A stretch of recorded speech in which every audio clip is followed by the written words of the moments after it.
Yes, of course. You see, you have a particular syllabus which consists of information and the rules and methods to process that information. And then you have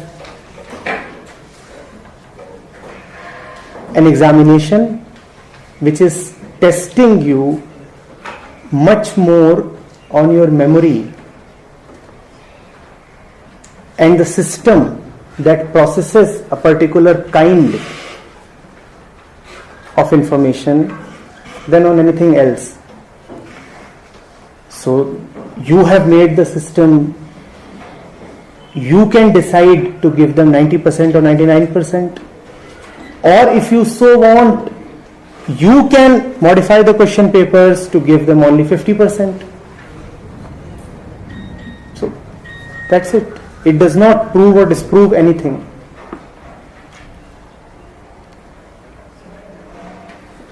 I have a question. Mind is everything. Mind is everything. Body obeys the mind. Probably at the time of birth, body comes first and little later, very later, the soul comes in. I don't know when the mind comes in. But my point is, as you very rightly saying, we are born pure, no corruption. But as we move on, 1 year, 2 years, we get influenced. Mind is getting influenced. How to control the mind? Mind is the main. Mind is everything. We use in local language, mind is Wonderful. Well said. Very well said. Mind is everything. Who will control the mind? Who will control the mind?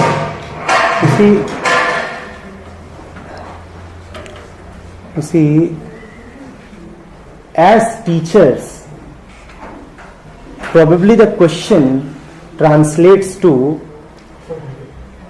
are we responsible for feeding a lot into the child's, the student's mind? Obviously, the child's mind is like a sponge. It is sucking in inputs from all directions. And the child is dependent. The child has to be taught to do certain things. The child has to be told by way of information which lane to take, which side of the road to walk. All this has to be done. But Vedanta says that a stage comes when the responsibility of the guardian or the teacher is to take away the external support. There is a time when external support has to be provided, when knowledge and data have to be given to the child. It is imperative for his physical survival. But an age comes when everything that was external must start being withdrawn. The sages put that age at 11 years. Around 11 years of age, the external crutches must start to be withdrawn.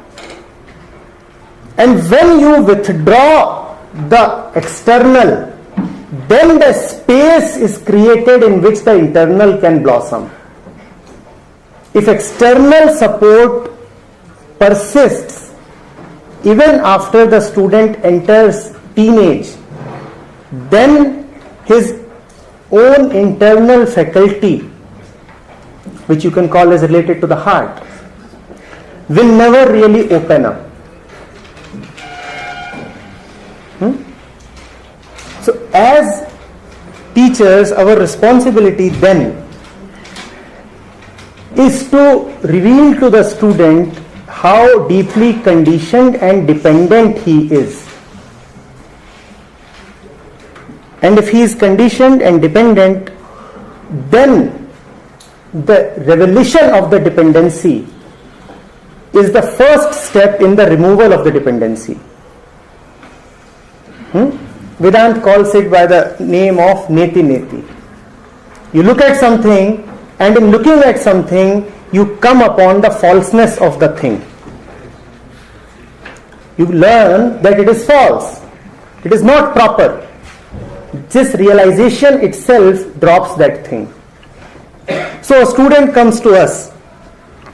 It is then incumbent upon us to reveal to him the falsenesses that fill up his life. Obviously not make him more dependent upon us or knowledge or anything else. Not strike in him more fears, but to show to him that he is already so afraid and he is needlessly afraid. He need not be afraid. I have a question. Yes, please. I thought I heard you're saying you're basically making an argument that a lot of the ills of today's world are a product of the education system. So would you say that this argument is necessarily predicated on the belief that nurture is more important than nature? Would you agree to that? Because if I believe that, if I accept that whether nurture is more important than nature, that itself is an unsettled question. But if I were to agree that, if I were to accept the view that nature is more important than nurture, then I could say that, I could point out the fact that even in today's world, with today's education system, there are certain people who are coming out who are good. Okay, so I could say that the negative outcomes that you're seeing are not a product of the education system, are just a product of the fact that more and more bad people are being born. Maybe people, I personally believe, I subscribe to the view that nature is more important than nurture. I believe that people are born bad. And so, based on whatever you experience, you could have still been a good person, but it's because you chose to be a bad person. So would you agree that your argument is necessarily predicated on the view that nurture is more important than nature? Vedanta takes nurture and nature as just two layers of conditioning. It clubs them into one. It does not even give them so much importance so as to distinguish between them. What you call as nature is not Swabhav, it is just Prakriti. Prakriti that Vedanta denotes by the name of Vritti. A child is born with tendencies. Vritti, Prakriti. You can call it biological conditioning. So when a child is born, he is already born with a body, with a brain, with a biology, which is his fundamental biological conditioning. Then another layer of conditioning called social conditioning sits and feeds upon the layer of vritti. What comes out of this layer is vichar. But what about the soul? We all believe that Yes, there is a soul. wonderful. So when I say that people are born bad, I mean that there is a bad soul in that person. No. Soul is neither good nor bad. And neither is the soul in a person. The person is in the soul. The soul is not material. How can it be contained in material? The body is material. You see, the concept of Atman was given to man so that he can be liberated from his body identification. But man and man's ego made a deep error. They started saying soul is in the body. Soul is not in the body. Body is in the soul. How can there be a soul in the body? Vedanta never says that the body has a soul. The body is just space-time and the soul is not space-time. How can not space-time be contained in space-time? So, nature and nurture are one. Two types of conditioning, physical and social. And apart from these two, beyond these two, transcending these two, is one's real nature, Swabhav, which is pure emptiness, Shunyata. Because biological conditioning is born, and this is something very, very important. Because you are born conditioned, hence education is needed. And education is needed so that you can get rid of the conditioning you were born with. And what kind of conditioning were you born with? The biological conditioning, the vritti. So the grand purpose of education is to rid you of the conditioning that you are born with. And you are born with one layer. But instead, our education ends up creating another layer. The layer of social conditioning. So we were just born conditioned, but we die doubly conditioned. In that sense, man becomes worse than animals, because they are born conditioned and they die conditioned. If you look at a dog, he does not change through the course of his life. A dog is born a dog and dies a dog. But man changes a lot. And that change could have been a very wonderful and welcome change. Had that change been about getting rid of the layer of conditioning he was born with. But instead of that, what we have done is that the medicine is worse than the disease. Education should have obliterated mind stuff that was pre-existing. Instead, it ends up creating even more mind stuff.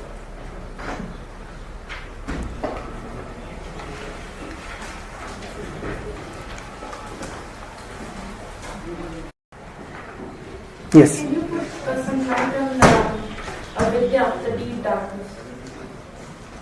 No, Vidya is not the deep darkness. Avidya. Yeah. Avidya is knowledge. Avidya, see, the word vid is to be understood. Upanishads say, Ya Vidya Sa Vimuktaye. At another place, they also say, Ya Vidya Sa Vidyate. Vidyate means that which exists. Vidyaman hona. So, vid means knowing. Knowing. And it is from vid that the word Ved also comes. Incidentally and interestingly, it is from the word vid that Vedana also comes. Vedana means suffering. When you really begin to realize, then first of all you suffer. That is why all men who do not realize anything appear so happy and contented and blissfully ignorant. But the one who starts opening up to the reality also starts opening up to suffering. Awakening, in fact, begins in suffering. So vid means both knowing and suffering. Vidya means really, really knowing. Knowing that which is essential. Knowing that which is essential. That does not mean that one must not know about the plants, animals, words, atoms, molecules, all physics, all chemistry, outer space, that these are not to be known. But this is termed as lower knowledge by the men of wisdom. Higher knowledge is about knowing who you are and knowing that which is the most essential but non-material. I have just said, you cannot hold love in your hands. It is non-material. And there is nothing in your education that even points towards the non-material. I just have one more point at this point. I think to some extent what you're saying is the need for education about ethics and slightly higher values. Is that what you're saying? No. Because all ethics are man-made. All ethics are material. Ma'am had talked about values. Values and ethics, they go together. They are all man-made. And that is why they differ from culture to culture. But there are certain universal ethics also. I mean, they can differ between universes. We only acknowledge our universe. We don't have proof of other universes. We live in multiverses. It is not a universe anymore. Even physics acknowledges that.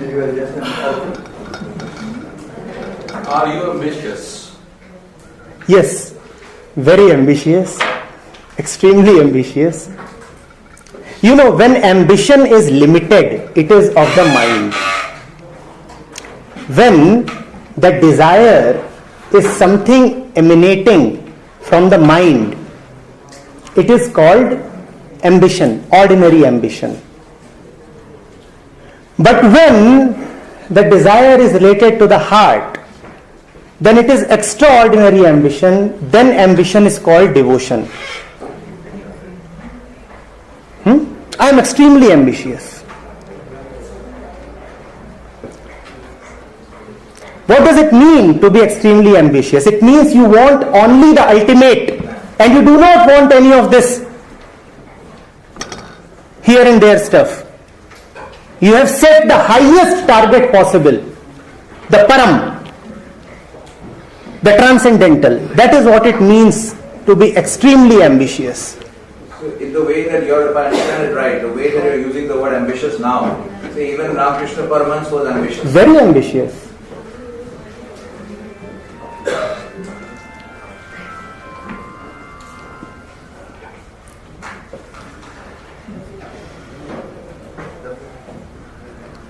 Yes, please. Sir, Yes. you said that knowledge walks you to the deeper side, and then understanding walks you to the much deeper side. But both of them will make you immortal. So I want to see the connection. Together. How, like, how I'm able to understand. You see, I said that attention and faith are like two wings of a bird. Only when both the wings are together can the bird fly. Attention starts with observation. So attention starts with avidya because you are looking at an object. Wherever there are objects, there is the world. And where there is the world, there is avidya. So the world is needed. You have to look at the world. You have to be in touch with the facts. And then there is the other wing. The other wing is of faith. Both these have to go together. The intelligent man lives in touch with the facts. He knows what is happening in the world. At the same time, he does not really belong to the world. He sits alone in the heart. He is not a recluse. He is not running away to the Himalayas. He knows about the world. And he knows deeply about the world. Objectively about the world. That is the wing of attention. And then the other wing is about not belonging to the world. That is aloneness. That is faith.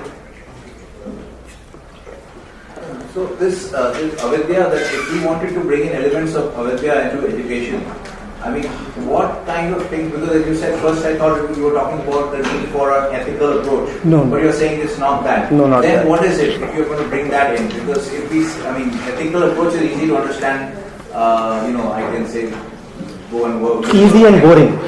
No, I mean, say, look at Doctors Without Borders, the kind of work they're doing, or the kind of work the Bill and Melinda Gates Foundation is doing. This is all basically service, service of humanity, compassion. So it is all good work. Right. We would consider it to be good work, but you are saying that this Vedanta does not consider that good at all.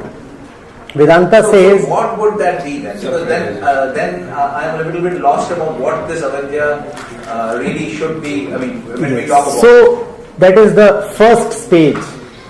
That one's confidence in his concepts is a little shaken up.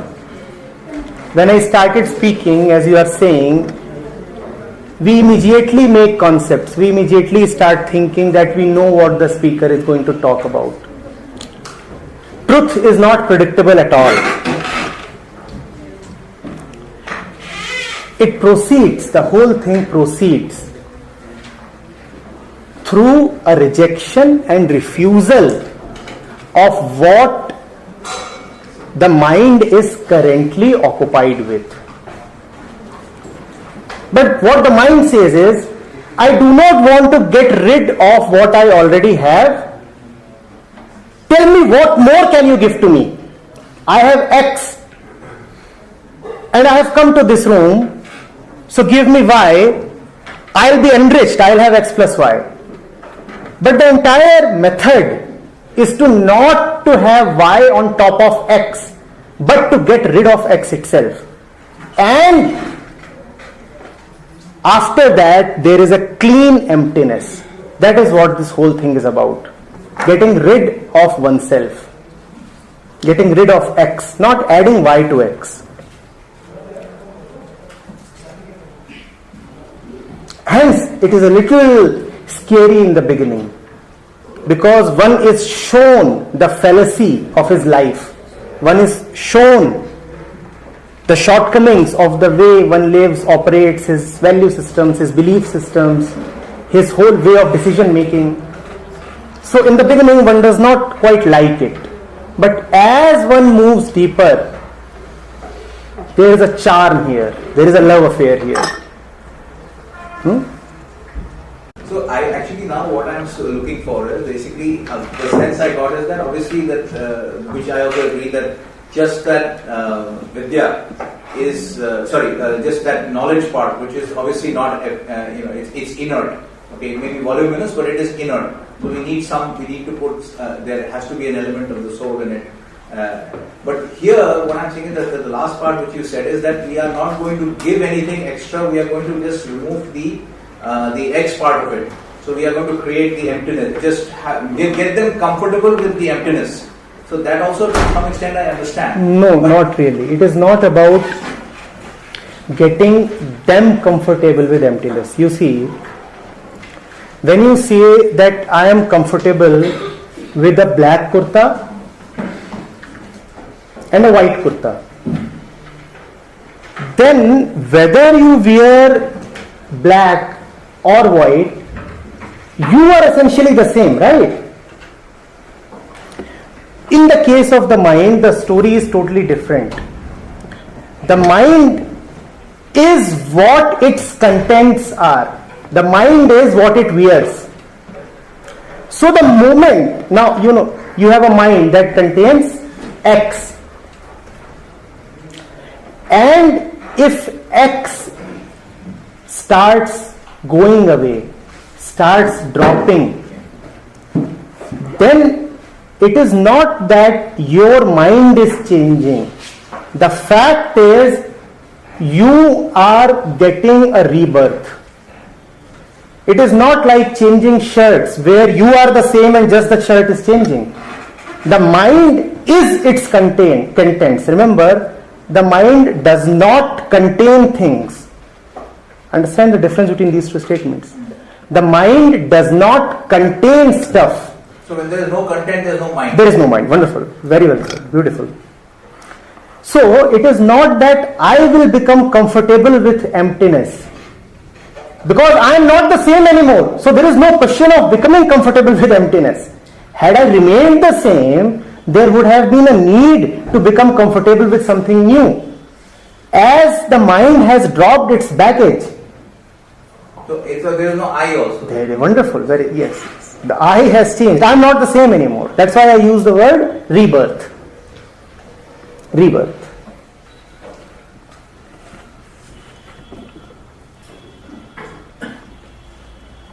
So the challenge is basically, as a teacher for me, what exactly do I tell my students? Because for the students, I can see that this will be very uncomfortable, because they are holding on to many things as crutches, and then you are telling them to let go of all the crutches. No, not really. Not really. Because if you are telling them to let go of something, it becomes an X plus Y kind of situation.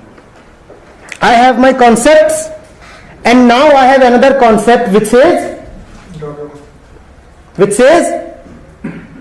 let go, be yourself, live life king size. I had so many concepts, and now I have n plus 1 concepts. What is the n plus 1th concept? Drop all the concepts. So the n concepts are C1, C2, C3, C4, and the n plus 1th concept is The minus of. drop all the concepts, and that itself is a concept. So it is not about telling something new to the student. It is about creating conditions, inviting them skillfully. And we are teachers, we know that skill. It is about inviting them skillfully to look at the world around. It is a little difficult initially to look at your own mind. But it is easier to look at the world around because the eyes are configured to look outwards. The ears are configured to hear voices from outside. So the first step is, can you boldly and fearlessly see what's going on? Can you see what is happening in your family without bias? Can you see what is happening in your workplace? Can you see what you are doing to your neighbor right now? Very difficult.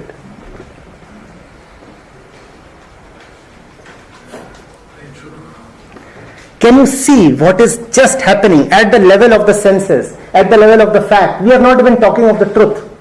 If you are meditating regularly, yes, we can go to that reflection. What happens is, ma'am, what we call as meditation is just a method, a process. There is actually nothing called meditation. You'll be surprised by it. There is actually nothing called meditation in Vedanta. Vedanta only has meditativeness. A meditativeness that continues 24 hours. Vedanta does not talk of the morning-evening meditation at all.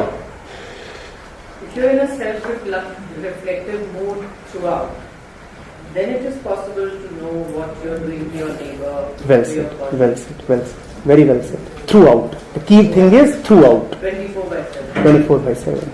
Well said. Yes, actually, this reminds me. Rishi Aurobindo said that all life is yoga. Wonderful. That is- Yes. We are coming there, yes. However, the speed of life is too much for the teachers and students. Life has no speed. Only mind has speed. Life, you see, we Life is very structured. are all sitting here. For some of us, life right now is absolutely still. For some of us, life is whirling around at 500 kilometers an hour. Life is neither still nor moving. It is the mind that keeps moving. If mind is still, life is still.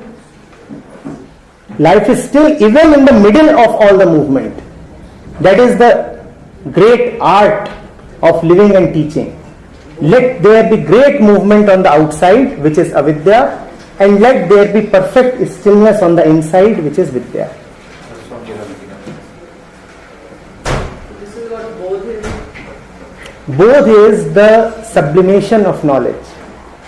So knowledge has gone away, questions have gone away, answers too have gone away. There is nothing. There is just nothing except innocence. Sometimes the body is here, the mind is elsewhere. Another thought is, does this Atma or the soul can leave the mind during dream and go elsewhere to travel around and come back?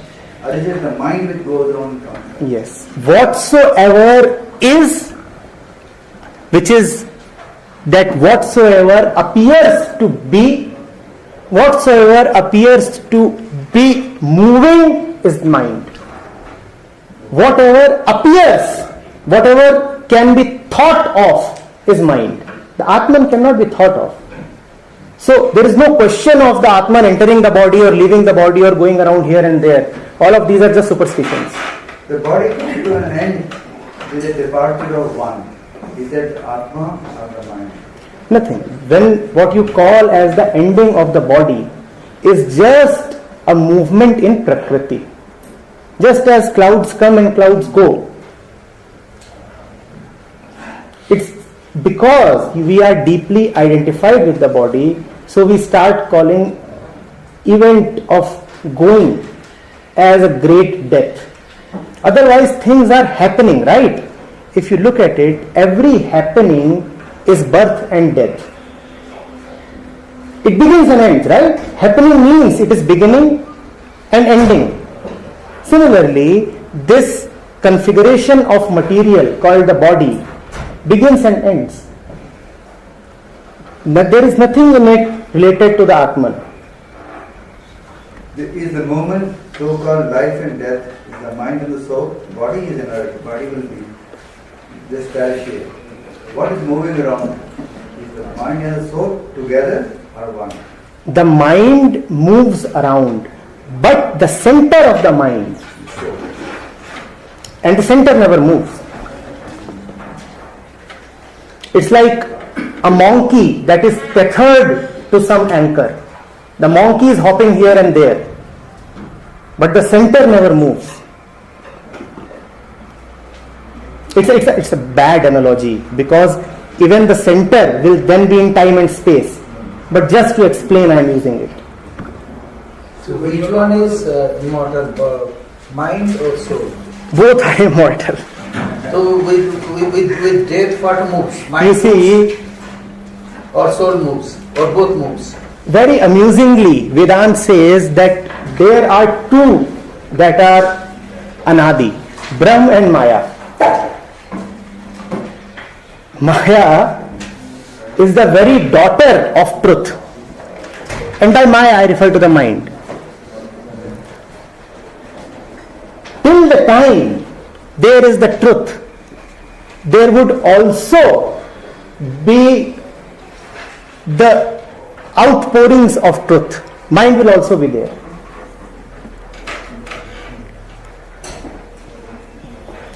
Krishna is so fond of saying again and again in the Bhagavad Gita, Mam Maya, Mam Maya.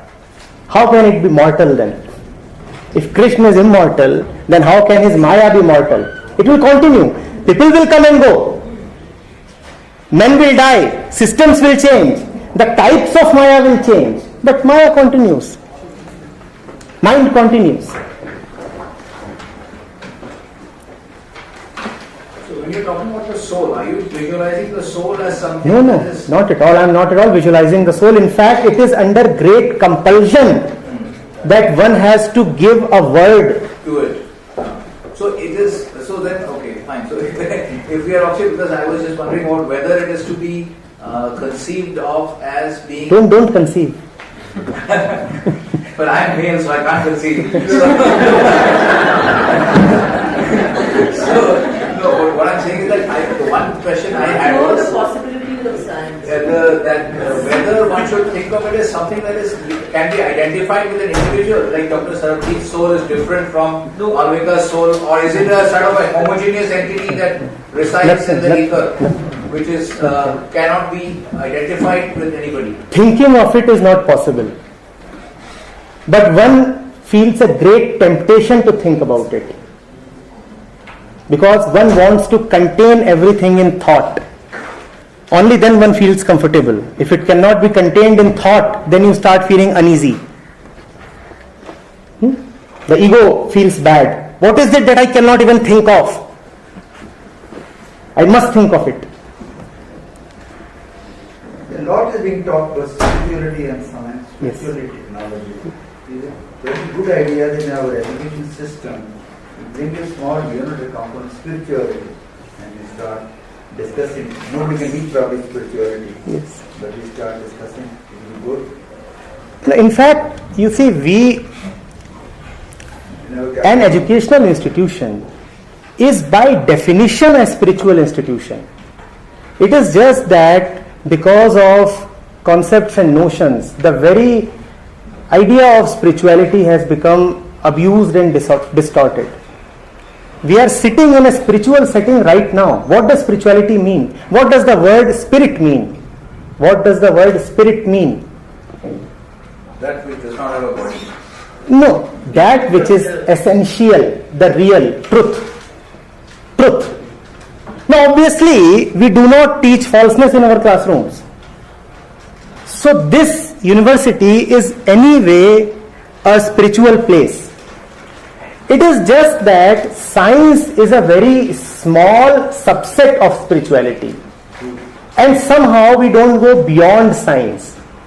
You see, what is science? Science says, here am I, and here is the world, and I want to know about the world. So science limits itself to the study of objects. There are these objects and I'll study them.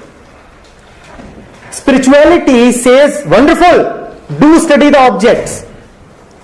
It is a part of avidya and it is very important. Only by studying the objects will you learn the facts, and facts are important. But one cannot remain limited to objects. One has to turn to the subject also. So spirituality is science plus subject. What science does not cover is the looker. Science will say, I am looking at the pendulum, but science will never ask, how are you looking? Are you greedy, jealous, ambitious? How are you? Science does not look at you. Spirituality looks at the pendulum and also at the observer of the pendulum. That is the only difference between science and spirituality. Not really a difference, because science is contained in spirituality. There can be no science sans spirituality. What is the process of looking inside? Looking inside I mean, looking at is yourself. not looking at any particular place. Wherever you look at using your eyes and using your mind will be outside. What is the definition of outside? Outside is defined as that which is perceptible through the senses and processable through the mind. That is outside. That which is perceptible through the senses and processable through the mind is called outside. So what is inside then? Nothing. Silence. Inside does not mean that you have to close your eyes and think of something in the brain and such stuff. All that is chickenry. But then what is the process of doing that? What is the process of looking outside? First that has to be understood. Stop that process and that is sufficient. All the time we are only going outside and outside. How do you stop this process for 11 years? How does it happen? By understanding how does it happen. How are we always taken away from ourselves? We are taken away from ourselves when we tell our kids, compare your marks to somebody else. Now he is being taken away from himself. We are taken away from ourselves when the glitzy mall tempts us. So we are being taken away from ourselves. We are taken away from ourselves when we watch TV or movies and they create a scene in which we get totally lost in the scene and forget all sense of who we are. So there are 1,000 ways in which we are being taken away from ourselves. When you can realize on the spot that here you are being taken away from yourself, then the process of going outwards stops, and that stoppage is called going inwards. Otherwise going inwards means nothing. It is nothing special. Consciousness is the main thing. Consciousness. Consciousness is always operational. Spirituality is the cessation of consciousness. This is another superstition. To be conscious of something is to live in duality. I am conscious of this glass, this container, this tumbler. So there is me and there is this. Consciousness always implies duality. Consciousness is a very relevant word in science. Sooner than later you will find that science is looking at consciousness also. It is in fact already looking. If you look at some of the most recent research, now it is impossible to proceed any further in physics without coming to consciousness. So science is looking at consciousness. Spirituality goes beyond consciousness. So how do you stop this 11-year boy from going towards this exposure, outside the exposure? By just catching yourself on the spot. You see, nothing happens without one's consent. But the child refuses to go your way. Yes, the child will refuse. That is why there is an age after which this stopping can happen. You cannot teach these things to a 6-year-old. It is only when he starts entering teenage that he can be given the basics of this education. So that's what how do you give these basics to that boy? He is doing something. Can I just ask him, now, just as you remember 1,000 other things, also remember to watch yourself.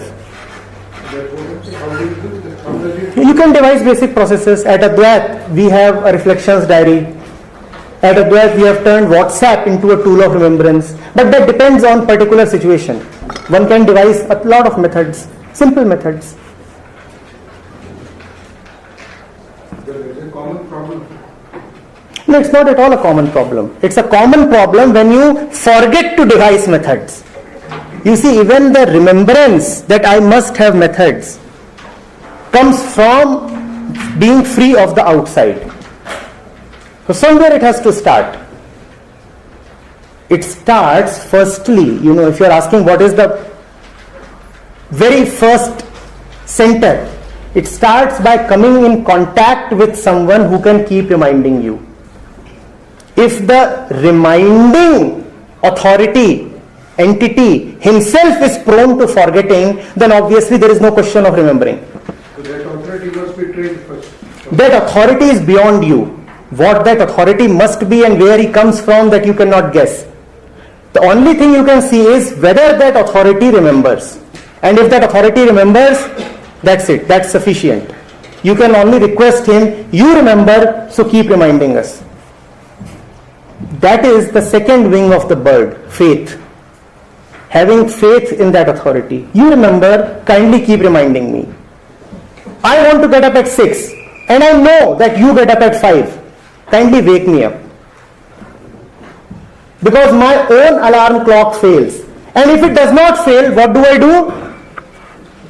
I shut it down and go back to sleep again. But you are a living entity. You cannot be shut down. So I request you, wake me up even if you have to slap me. Even if you have to pour water over me, put water over me, but wake me up, remind me. Then first faith comes. If I have to depend on the faith, then only I can go inward, because then that power or whatever is that entity comes. But if faith comes, then everything is being done. Our question is, faith कैसे आता है? ये मत पूछिए faith कैसे आता है, ये देखिए, सुनिए, क्योंकि जरूरी है ही नहीं कि वो कहीं से आता हो. आप अज्यूम कर रहे हैं कि जो कुछ है कहीं से आता है. मन में जो कुछ है वो कहीं से आता है, हृदय में जो कुछ है वो कहीं से आता नहीं है, वो होता है. फेथ कहीं से नहीं आती है, फेथलेसनेस कहीं से आती है. खेल सारा इस बात का है कि आप देखें कि श्रद्धाहीनता कहां से आती है, उसके दरवाजे बंद करें. श्रद्धा कहीं से नहीं आएगी, वो नैसर्गिक होती है, वो स्वभाव है, वो कहीं से नहीं आती, वो होती है. श्रद्धाहीनता हमें सिखाई जाती है, हमसे कहा जाता है शक करना सीखो, इस पर शक करो, उस पर शक करो, जांचो परखो, ये हमें सिखाया जाता है. इसके दरवाजे बंद कर दीजिए, श्रद्धा तो है ही, वो अपने आप है. और अगर इसके दरवाजे बंद नहीं कर सकते हैं तो कम से कम जितना इकट्ठा हो गया है उस कचरे को बाहर निकालने के उपाय करिए, कोशिश करिए. इस बात को भी जांचिए कि मैंने अपने भीतर जितना डर, संशय, संदेह एकत्रित कर रखा है उसकी कोई जरूरत है भी या नहीं है. जांचिए तो उस बात को. हम सब धारणाओं में जीते हैं बिना ये जांचे कि मैं जितना डरता हूं और जितने मैंने कवच पहन रखे हैं और सुरक्षा के जितने आयोजन कर रखे हैं उन सब की कोई आवश्यकता है भी कि नहीं. श्रद्धाहीनता यही तो है ना, अपनी सुरक्षा का इंतजाम, डरे रहो. हम ये जांचते भी तो नहीं है.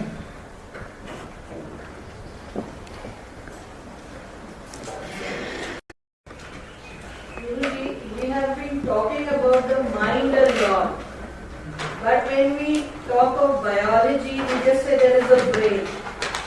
How do I justify the existence of the mind? Why must one justify?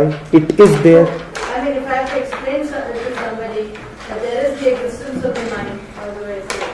You will say that which is hearing right now is mind. What about the brain then?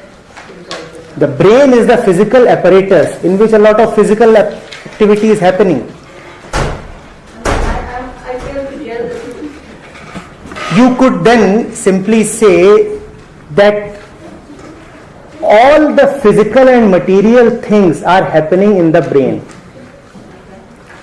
As I am speaking to you, this process has a strong material component in the sense that waves are emanating from this point in space and falling on your eardrums, and waves are falling on these cameras as well. Your brain is analogous to these mechanical systems.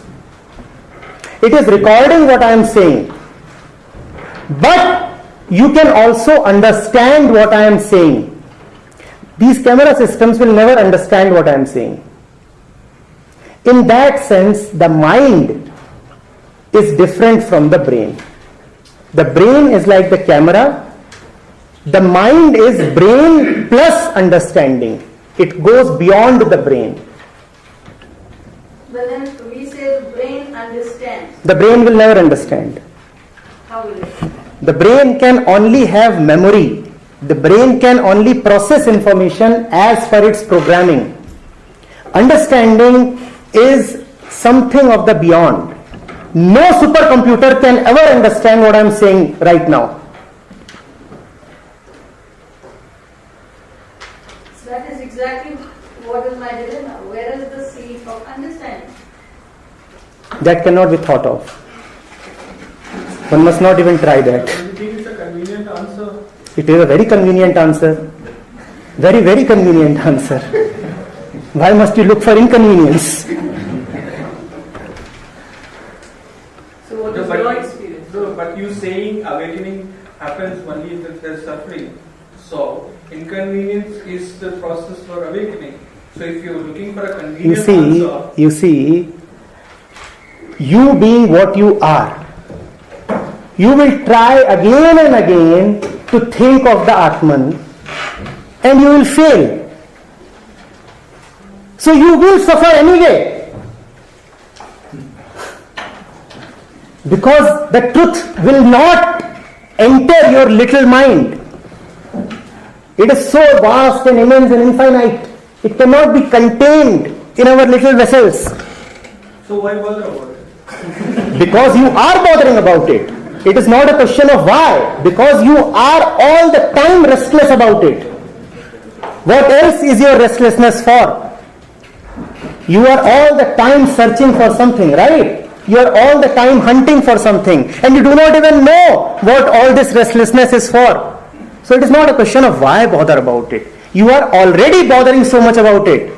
But then you cannot ignore it. Yes, you cannot ignore it. So many years ago, you Can reduce shared. it. No, you cannot reduce it. I have a question for you. Looking at your profile, so you've been communicating to so many people, different communities. What are people seeking usually when Peace. they come to you? Peace. It is not a question of what do people coming to me seek. In the sessions. In the sessions or outside the sessions. Nobody has ever sought anything except that one. You may think that you want a particular shirt. You may think that you want to buy a house. You may think that you want physical intimacy with a man or a woman. You may think that you want money or prestige. But the fact of the matter is, anybody who has ever wanted has only wanted one thing, which is not a thing. And without getting that thing, the restlessness never goes away. And that is why we all die restless. Even on the last day, nobody is peaceful. How do you define peace in daily life? Daily life, non-daily life, peace is just the absence of disturbance. Peace is nothing, it is not a thing. So it is just the absence of what is continuously happening. This chit-chat, this murmur, this whispering, this noise. When this is not there, that is peace. And it is always there. Even when we are sleeping, it continues to be there.